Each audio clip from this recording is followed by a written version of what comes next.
Assalamualaikum dan salam sejahtera. Saya Siti Nurdiati Zaidi dalam Dunia 11 Pagi.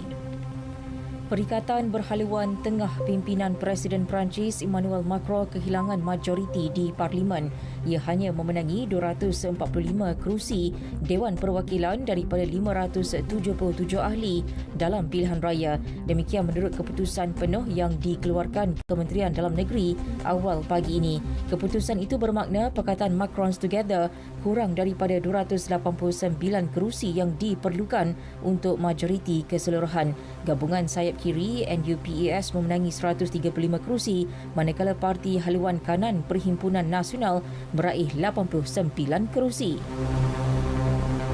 Sementara itu, Perdana Menteri Perancis Elisabeth Borne berkata keputusan pilihan raya Parlimen yang gagal memberikan majoriti kepada mana-mana parti adalah berisiko.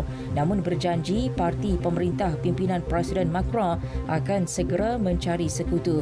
Tegas Borne, keadaan itu memberikan risiko kepada Perancis memandangkan cabaran yang perlu mereka hadapi.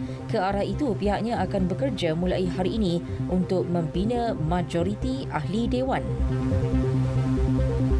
Di Sepanyol, parti pembangkang utama iaitu Parti Popular PP memperoleh kemenangan besar dalam pilihan raya wilayah di Andalusia. Selepas 90% undi dikira, PP Konservatif memenangi 57 kerusi daripada 109 kerusi Parlimen wilayah Andalusia, sekaligus mendahului Sosialis yang memperoleh 33 kerusi. Kemenangan itu akan membolehkan PP mentadbir secara bersendirian di wilayah paling ramai penduduk Sepanyol itu. Keputusan tersebut merupakan tamparan kepada Perdana Menteri Sosialis Pedro Sanchez menjelang undian nasional yang dijangka diadakan penghujung 2023. Andalusia merupakan kubu kuat Sosialis sejak sekian lama. Jerman mengumumkan langkah kecemasan bagi memenuhi keperluan tenaganya selepas pengurangan bekalan gas Rusia. Ini termasuk meningkatkan penggunaan arang batu.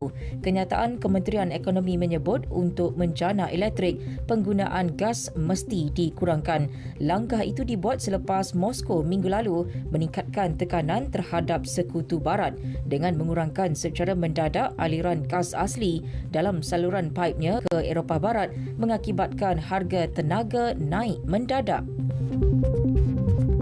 Seorang pekerja Palestin ditembak mati rejim Zionis ketika melintasi sekatan keselamatan di tebing barat yang diduduki. Menurut Kementerian Kesihatan Palestin, lelaki yang terbunuh itu dikenal pasti sebagai Nabil Ghanim dari Bandar Nablus. Ghanim, 53 tahun, adalah antara puluhan ribu rakyat Palestin di tebing barat yang mencari pekerjaan di Israel.